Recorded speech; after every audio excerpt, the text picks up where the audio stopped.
Hello, ladies and gentlemen, and welcome to Grand Slam Journey podcast, where I, together with my guests, discuss various topics related to finding our passion and purpose, maximizing our potential, sports, life after sports, and transitioning from one chapter of our lives to the next, growing our skills and leadership in whatever we decide to put our minds into. For me and my guest today, areas of sports, business, and technology. Today, I bring you a conversation with Adam Battersby. Adam is a perfect guest for my podcast. Adam and I talk about his journey in baseball. We also talk about Pro Better Sports. Pro Better Sports is the very manifestation of leading-edge advancements in baseball that have breathed new life into a sport many had declared dead not so long ago. With new Major League Baseball rule changes in effect this season, the pace of the game has increased, and along with it, a renewed interest in what was once known as America's pastime. Such innovations as the pitch clock, replay, and the upcoming robot empires calling balls and strikes have jump-started the sport and caught the attention of kids who not so long ago thought that baseball was too slow. As far as Adam's role in all this, back in 1990s, he was just another teenager playing high school baseball with dreams of reaching the big leagues. The only problem was he had trouble hitting an inside curveball, a common problem for many hitters. His father, Greg, was a part-time coach who tried different things to help his son. He adjusted his swing, moved him around in the batter's box, and had him try different bats. The biggest challenge came from not being able to replicate with any consistency the types of pitches that were causing so much trouble. Although batting practice pitchers tried feeding him a steady diet of inside curves, they couldn't maintain the velocity of competitive pitchers, nor were they accurate enough to help him work on his problem areas. Greg hit upon the idea of a virtual reality pitching machine. Pitching machines had been around for decades, but they were mechanical devices that catapulted a baseball toward the hitter. In baseball, timing is everything, and with these machines, it was impossible. But what if video projection could be combined with a mechanical delivery system? After some brainstorming sessions with engineers, the Pro Better Baseball pitching simulator was born. Over the time, the machine was perfected and today allows a hitter to face the life-sized image of a real pitcher winding up and delivering a pitch on a video screen. An actual ball is thrown through a small hole in the screen by a computer-controlled pitching module, which can deliver fastballs, curveballs, sliders, changeups at speeds up to 100 miles per hour with pinpoint accuracy. Greg's invention would go on to claim 13 US and 20 international patents, and used at the top levels of the game for hitter training. It would also go on to help spark a revolution, most appropriately for a sport uniquely tied to the relationship between father and sons. If you build it, they will come, has become a mantra for Pro Better Sports. Baseball has always been the slowest of the major sports to embrace modern innovations. While MLB widely adopted replay review in 2014, the NFL had done so 28 years earlier. But Pro Better Sports, now in its 24th year of operation, has been ahead of its time for much of its existence. Finally, the game has caught up with its pioneering melding of sports and technology, and demand is off the charts for Pro Better simulators, not only baseball, but softball and cricket as well. As part of its continuing expansion, this year Battersby partnered with some of the world's largest technology manufacturer and service provider to produce its leading-edge simulators to meet growing demand in both the United States and abroad. Meanwhile, Adam, who once inspired a game-changer in sports training, now runs day-to-day operations for Battersby as the company's president. And he can still count on his father for helpful advice whenever he asks.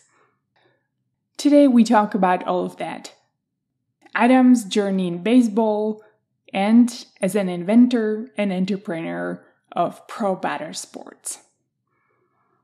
If you enjoyed this episode, please share it with someone who you believe may enjoy it as well.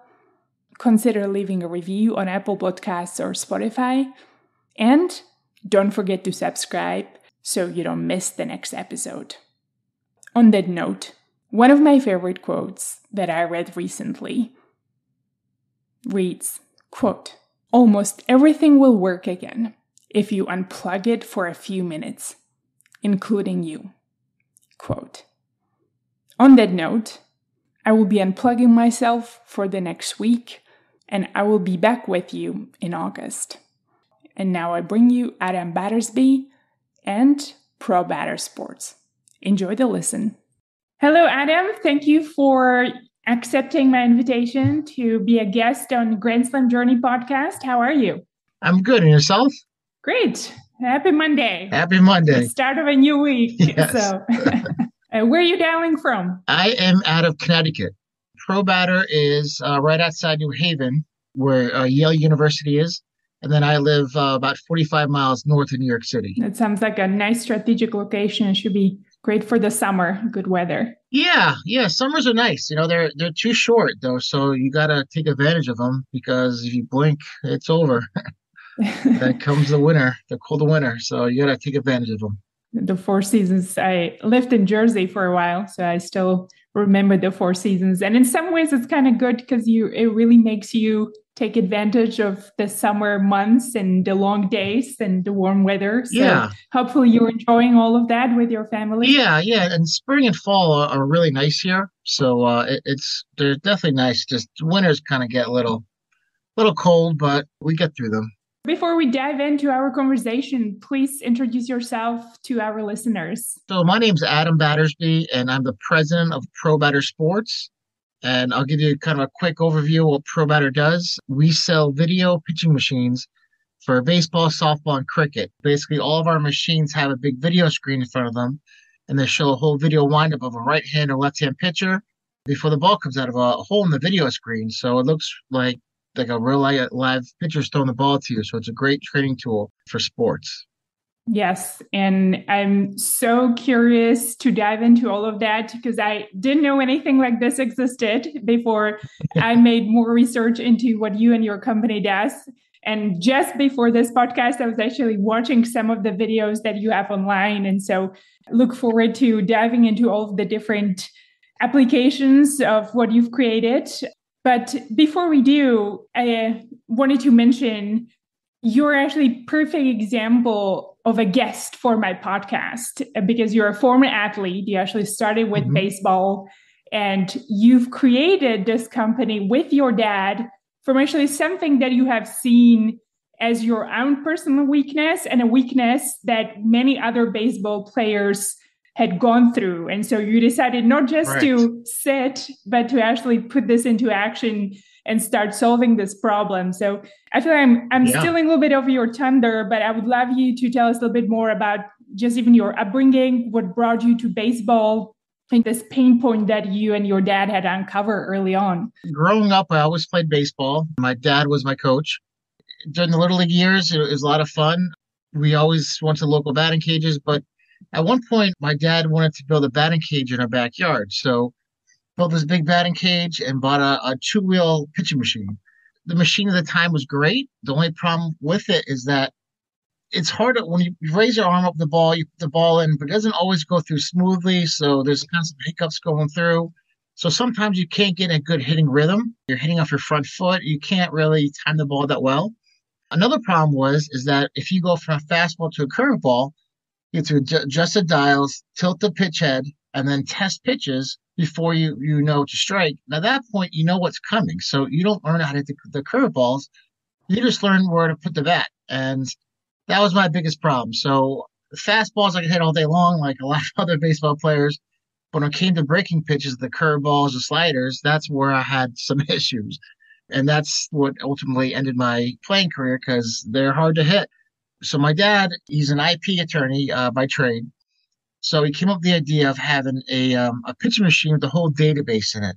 That's where it works off a touchscreen controller. So basically, whatever pitch you want, you could do a fastball, curveball, slider, sinker, any speed you want, any location, all off that touchscreen. So the batter doesn't see the pitch head move behind the video screen, but you actually have to learn how to hit the ball. So you have to look for the spin. Also, the video of the pitcher, when they throw the ball, the arm speeds are where they should be and the arm angles as well. So if a curveball is coming, the pitcher's actually, his arm is cocked like he's throwing a real curveball. So you got to pick up on that cue to really learn how to hit it. And then about 3 or 4 or 5 engineers later, we got to where we wanted to be. So it's been quite a journey, actually.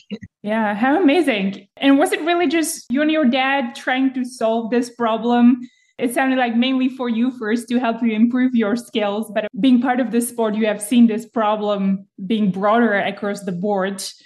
Was that pretty much the initial ignition behind the idea? Yeah, and like I said, curveballs are hard to hit. All the different breaking pitches, they're hard to hit. And pitchers are getting better. They're throwing harder, they're training harder, they're getting better. I mean, now, for a major league pitcher, first, 100 miles an hour was hard to hit. Now, a lot of the pitchers are throwing 100 miles an hour, and you have to just train. I mean, you have to get better to compete. I mean, if you look at a batting average, a good hitter is hitting 300. That means he's only hitting the ball 3 times out of 10.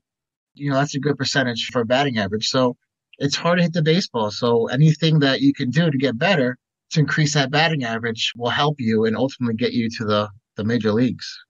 Yeah. When you and I were originally speaking about this opportunity for podcast, I found the efficiency that you can create for training with your product and the solution, I thought was fantastic because I can imagine just even being on the field. And I'm not obviously a baseball or softball player, but the interesting thing about baseball for me was always when I go to some of the parks and I see kids train, it just seemed that exactly what you mentioned, the average of the time that you spend to practice the exact skills versus the amount of times that you don't hit the ball or kind of standing, it just seems like there's a lot of time in between to actually not being able to hit the ball. Yeah. And so the more balls you're able to hit in a short period of time, I think it just adds up. So even if you increase the average per hour or day with your product, I feel like it would be so beneficial. Yeah. Another problem is growing up, a lot of the pitch machines out there, they weren't very accurate. So if you're getting 25 or 20 pitches per round, a lot of those balls, I mean, they're bouncing, they're coming high, low, and there's a lot of wasted pitches, but our machine is very accurate and you get all game like pitches. There's no wasted pitches. So every single pitch is exactly where it should be, which makes the machine a great training tool. Yeah. I do want to go back just a little bit more into your sport, baseball, because I have my guests from a variety of sports, and I'm always curious what draws us to be passionate about the sport we choose for ourselves. Was there someone who influenced you, Adam, or how did you recognize this passion for baseball early on in your life? I just liked it. I liked hitting. I liked the guys around me, my teammates. I liked competing. I liked the game. I think it's a great sport. I also played football and I wrestled. And I mean, wrestling is a phenomenal sport too because it's one-on-one. That's it. There's no one there to help you. So, and if you lose, it's like losing in a fight. And you want to get that much better. You want to train that much harder. You want to run. You want to lift more weights. You want to get more skilled. So you're not losing. You're not in that position where you're losing and you feel down on yourself and you let your team down. I loved wrestling. But baseball, I mean, it's a great sport as well. It's always fun to hit, home runs or triples or double. It's just fun. That's an interesting dynamic, though, the wrestling and baseball. Just to reflect back, this is something I always ponder about. Do you think that somehow even your wrestling experience helped you with baseball and the mental skills? Because what I feel about wrestling is because it's so one-on-one and it's so physical, you really literally have to try to, I guess, stay alive so there's no physical injury. Yeah. But there's the physicality of that, a person being on top of you. Yeah. And sort of pushing you to the ground. So I thought that mental strength that you develop through probably some of the physical sports that carry over to other areas, perhaps even baseball, I wonder if that kind of helped you. Yeah, absolutely. Because wrestling pushes you to the limits, training wise, mental wise, everything. So it really helped me in life and in sports that when you think you're tired, you're not really tired. There's still stuff in the tank. You got to keep on going and you push you to your limits, which is, it's fun. In a crazy way, it's fun, but you have to be a little crazy to get into sport because you got to just push yourself and in life as well. Yes. I've never tried some of the extreme sports, I guess what I call the wrestling, MMA or boxing. I've been only thinking about it. I feel like it requires another level of human to get that courage. Yeah. MMA is way above wrestling just because those guys are just crazy and you leave with broken bones and those guys are nuts. Yeah. But back to baseball and pro batter sports. Mm-hmm. You have been actually in business for quite a few years now. Yes. You've engineered this solution originally about 20 years ago. Is that correct? Yeah. So we started in 1999. So almost 25 years we've been in business for, which is pretty incredible, actually, if you think about it. It's been a long journey, a lot of ups and downs. It's been fun, but it's been a long journey. Yeah. Tell me about some of the ups and downs. What stands out to you the most? Well, some of the ups, any big sale we have, like a major league team or a player, those are always fun. Big college, that's always fun. It really reinforces what you're doing and the long hours and the work that you're putting in. It really reinforces it. I remember when the New York Yankees bought their first machine. That was a high. It was cool. I met with Brian Cashman at Yankee Stadium.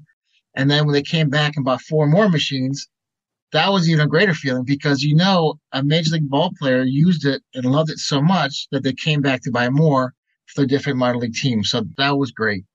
Some of the lows, COVID. COVID was awful. They shut down gyms, which are basically our biggest market, training centers and gyms. They shut those down. They shut down, Major League Baseball, college baseball. So that was tough. After COVID was hard as well because couldn't get parts. So we had to look for different vendors. So now what's good and bad, I guess it was bad at the time because we had no vendors for, say, motors or other parts, but then we had to search for more vendors and now we have like 5 different vendors for each part. So that's helped us in a way that, now we can compare timeline. So if one vendor has 8-week timeline and one vendor has 6, then we can go to that one with 6 and save a few weeks. But you gotta keep on pushing, and get through it. It was a tough time for everyone, but now luckily things are back to normal, which is nice. Yeah, that's great. And it seems like through some of the hardship in COVID, which I think was especially from logistics and sourcing parts, I think that was really difficult for many, if not all, businesses around the world. I think that really taught us how to diversify or think about diversifying supply chains and logistics. Yeah. It seems like you've actually been able to come up with a better solution now and through the hard times optimize and create resiliency in your supply chain and logistics. You have to. If you don't, that's it. You might as well just pack your bags and go home. Another problem was with COVID, it was the work staff. It's hard. All these big manufacturers, they're only working on half staff, so they can't produce product as quickly, and therefore it's expensive. It was just a real mess, so I'm kind of glad that's over with. Yes, the world's been in a crazy cycles, I still feel, ever since COVID, or still kind of going on. But it does seem like, at least when I spoke to you last, you're having some great success now with things opening up and growth in your business. Areas for opportunities. What is your primary market for pro batter sports? And where do you see the growth coming from now? Yeah, so our biggest market by far is the commercial training center and batting cage market. Basically, wherever you go to pay for the time against a machine, that's our biggest market. So we do very well in that market. We also do some amusement. We've done that. We do Major League and minor league baseball. We do colleges. As of a few years ago, we had the number one D1 college and number one D2 college. So that was pretty exciting for us. University of Florida is one of them. They just lost in the finals to LSU, but they had a great run, and they're on their second machine. So that was pretty cool to see.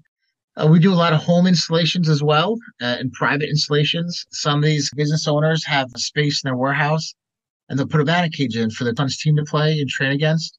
We do a lot of that, semi-private facilities. So that's pretty cool. Overseas, we do a lot of that for cricket, for example. That's pretty exciting. When we started the company, we never thought cricket would be a market, and it is. And it's exciting. It was a little bit of a learning curve to learn the sport, but it was a revenue stream. So it was nice, and it was cool to see how other parts of the country train and learn new sports. So that was all pretty cool stuff.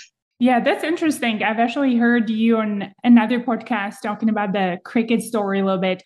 How did that come to life, Adam? Tell me a little bit more about it. And how did you uncover this as an opportunity for growth? ECB, which is the UK cricket national team, and the Cricket Australia, they're both rivals. One of the coaches, I always get it mixed up, one of the coaches on one of the teams went to Florida to see how the Major League Baseball players are playing or training. So they went to one of the teams, one of our customers' locations, and they saw the pro batter machine. They said, wow, this thing's cool. Can you make it for cricket? So we all looked at each other and said, well, yeah, we can do it. We just need help working on the database. So there's so many different deliveries for cricket.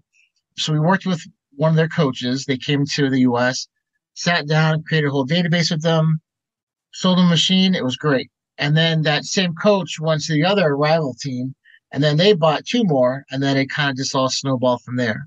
So then we had the ICC, which is the International Cricket Council, buy one in Dubai. We sold to New Zealand, Australia. It's been a fun run with that. I should have done actually a little bit more research on this, but you may know this. Is cricket potentially even bigger market when it comes to the amount of people who play? Yes. Where I believe cricket may actually be one of the largest sports. Yeah, so I read and I've heard that soccer's number one sport in the world and cricket's number two because it's played everywhere. If you go to India, Bangladesh, South Africa, cricket, it's huge. And the matches are 5 days. Wow. So it's crazy. It's a 5-day match. But now they have the 2020, which is a shorter match, kind of like the length of a baseball game. But it's huge. It's absolutely huge overseas. Yeah. And then you're also specializing in softball. So baseball, softball, cricket. Do you have any other sports that you're considering, Adam? Well, we've kicked around a few ideas, but as of now, no.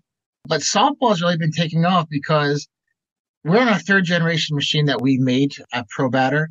And the second generation, or the first two generations, were very expensive. So the first machine was like $75,000. The second machine was $45,000. And then now the new PX3 is like $27,500. So it's come down quite a bit in price. So we haven't sold a lot of softball machines because they're kind of expensive. So if someone's buying one machine, they're going to buy a baseball because baseball's a bigger market.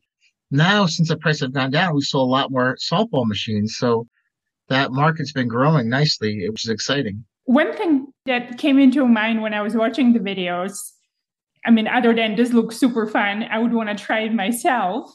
The other thought was, why doesn't everyone have this product? And literally, because I was watching it, it seems like such a perfect tool and complement for any team, whether you're pro or minor league, or whether you're a college team, or perhaps even the high school, because it seems like baseball has been falling behind perhaps a bit of the faster sports or the more entertaining sports nowadays, because it seems like that's just where our society is heading.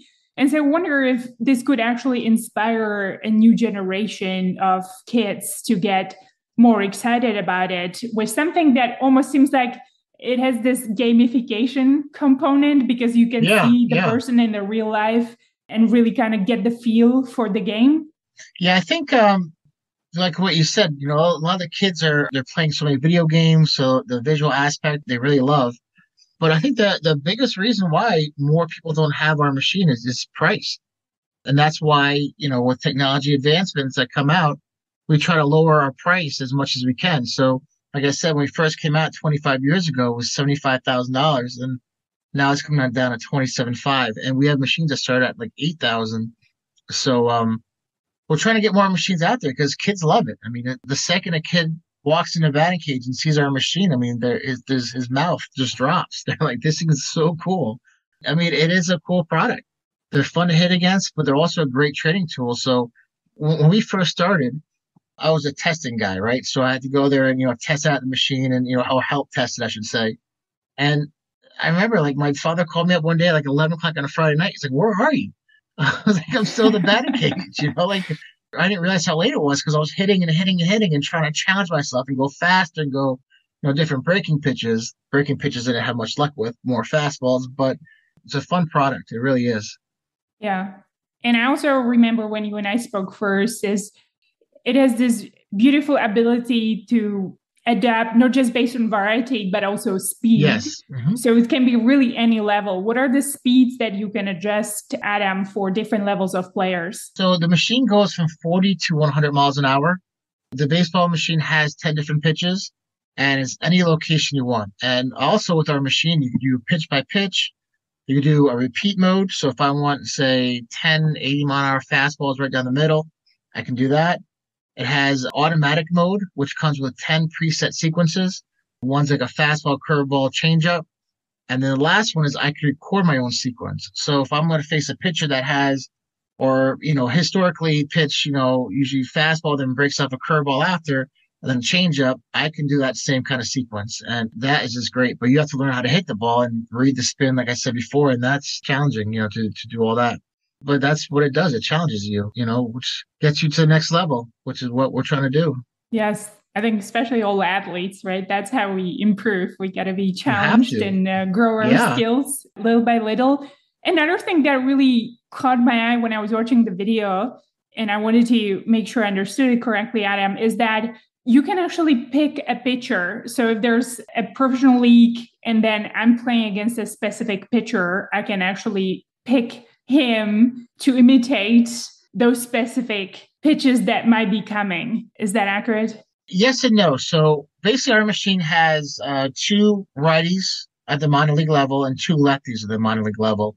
We also have little leagues as well. For kids 7 years old, we have little league pitcher images and we turn the speed way down for them. But we can record any pitcher and put them on our video screen.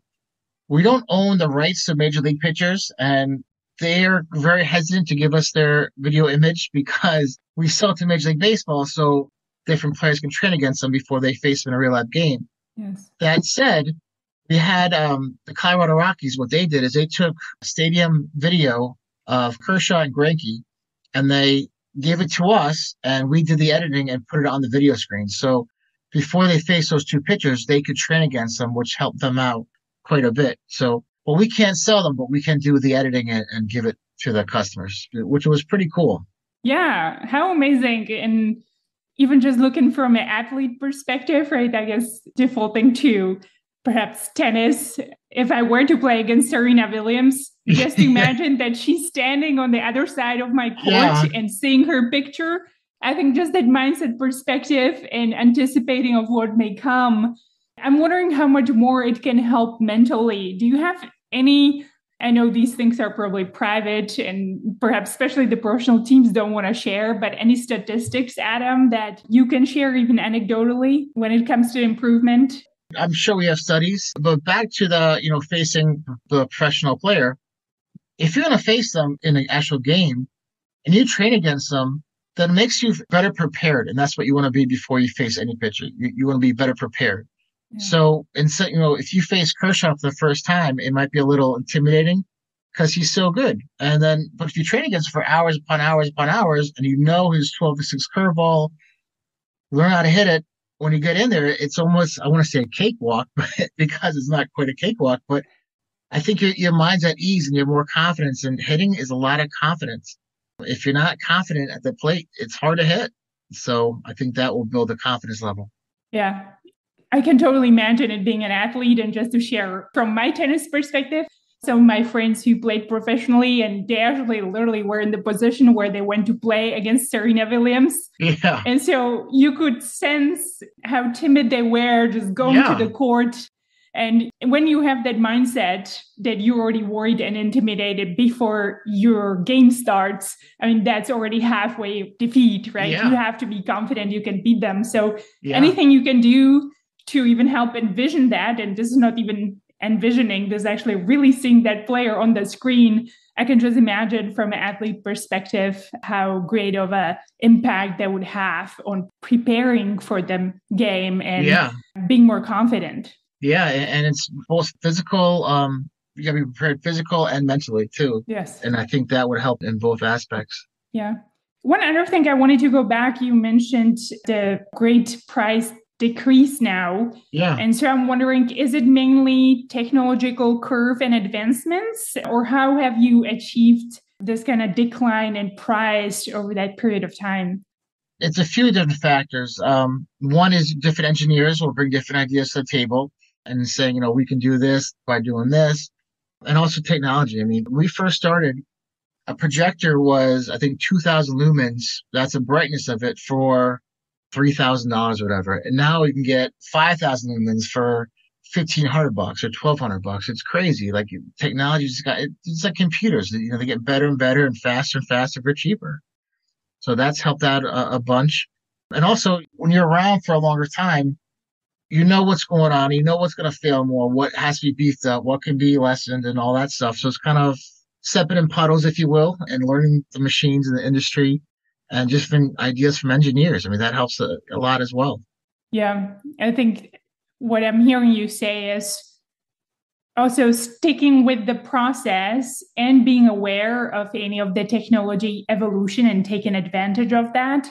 Mm-hmm. And from even my business perspective, that requires typically quite a good team work and recruitment of the right team and engineers. Yeah. How have you been able to achieve that, Adam? It seems like you have a tight team and ability to recruit people who are able to engineer innovative things and solutions and take advantage of the technology evolution. Yeah, I mean, I would say over the past 25 years that we've had a good teammates, working with us. Some more than others, of course, but the first couple of employees we had, I mean, we had them for 15, 20 years. We had them for a very long time because they were good. We outsource a lot as well. So by outsourcing, you can bring in new ideas. If you don't like one guy, you could always go to another guy and bring in new ideas. But the outsourcing, I think, has helped us a lot as well because it's allowed us to, like I said, get new ideas and get new eyeballs on the machine and opinions and kind of allow us to bounce ideas off each other and all that. Speaking of ideas, I get plenty of ideas. Again, going back to the video that I watched, one of the things that really stood out to me, and I'm comparing it to tennis, perhaps the stroke that is most similar is return. Uh-huh. And it's such an important stroke because really every ball in tennis either starts with serve, and serve is easy to practice. All you have to do is you just get a basket of balls and you go on the court and you serve. Yeah. And I've done that plenty in my life, a full shopping cart, about 500 balls a day. Wow. But the return is way harder because that's similar to what I would think about pitching because it requires somebody else serving to you. And then similar to actually your product, it requires different speeds and different rotations and different angles. And it also requires a little bit of the guessing because you need to be able to read.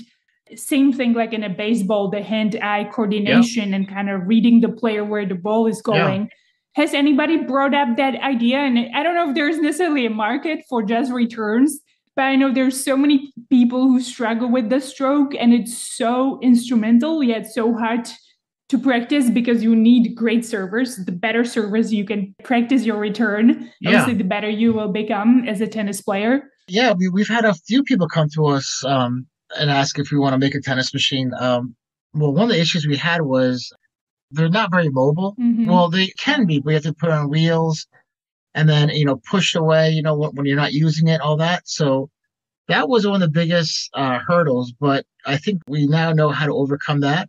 We had a high school in Minnesota they got a grant from the Minnesota Twins, and they actually put a machine in their gym. But part of the issue they had was that it was a shared space, so they needed to move the machine after each practice. So we put everything on big caster wheels, and they're able to push it to the side or in that locked closet when they're done using it. So we could always do that. And actually, in the newer model PX3, it's a lot smaller than the older model PX2.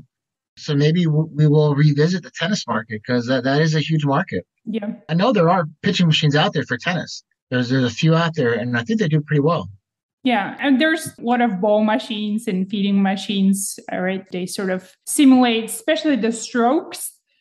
And those maybe are not as important for seeing the contact point. I think what they do is okay. But I especially thought about serve and kind of your strengths, combining it with the motion and the different speeds and the ball kind of coming from high. Yeah. I mean, there's not a really tennis machine that I would say can simulate that serve and the angle and the speed accurately. And so I was thinking, well, for any large tennis academies, maybe just having one dedicated court for returns, which is, again, such an important point, because if you're not serving, every single point starts with a return.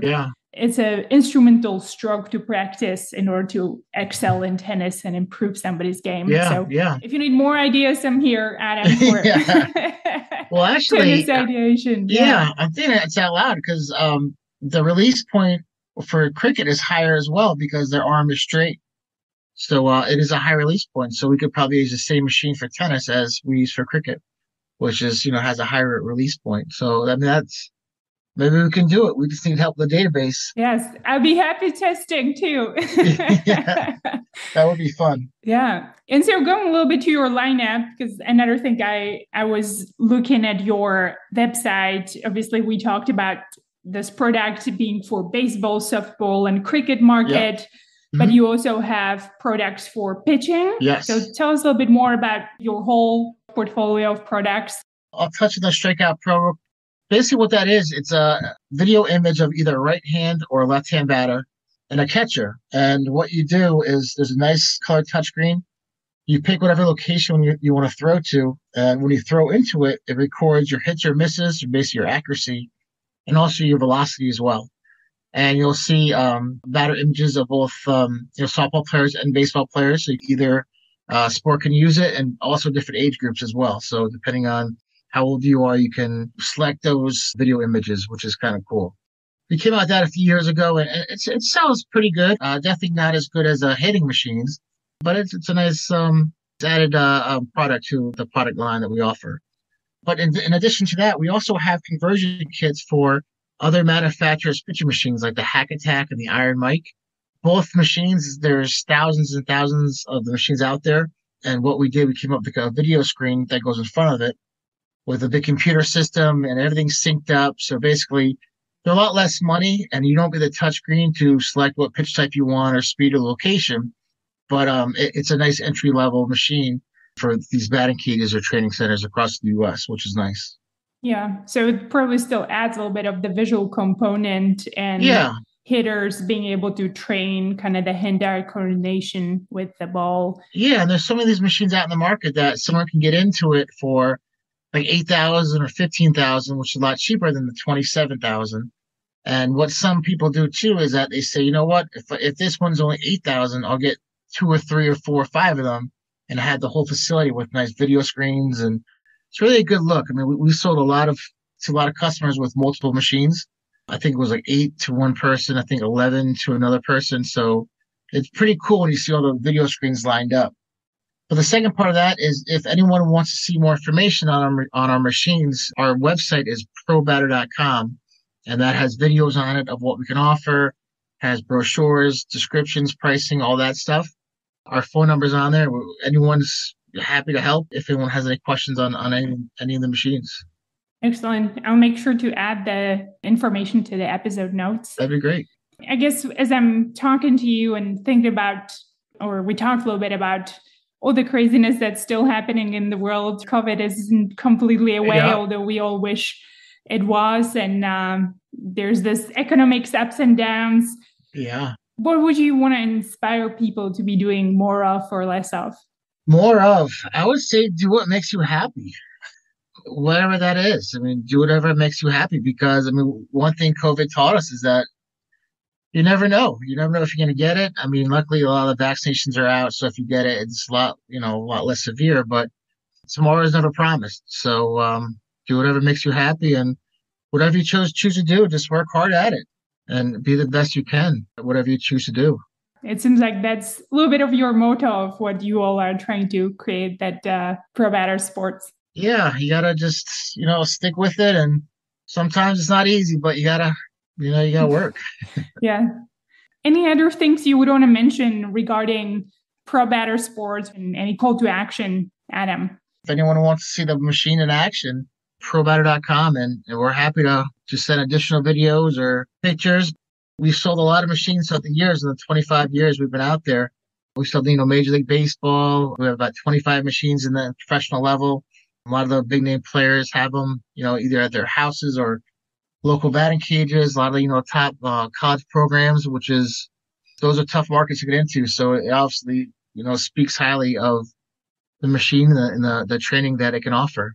Yeah, I can imagine if even the pros are using it, I'm sure there is a reason for it. Yeah, and that's a tricky market to get into because some of the coaches hate pitching machines, and there's also a lot of coaches at that level. So people can get live pitching. I mean, that's their biggest thing, the live pitching. Not everyone can get live pitching, or someone to throw the ball to you. So that's why pitching machines are out there.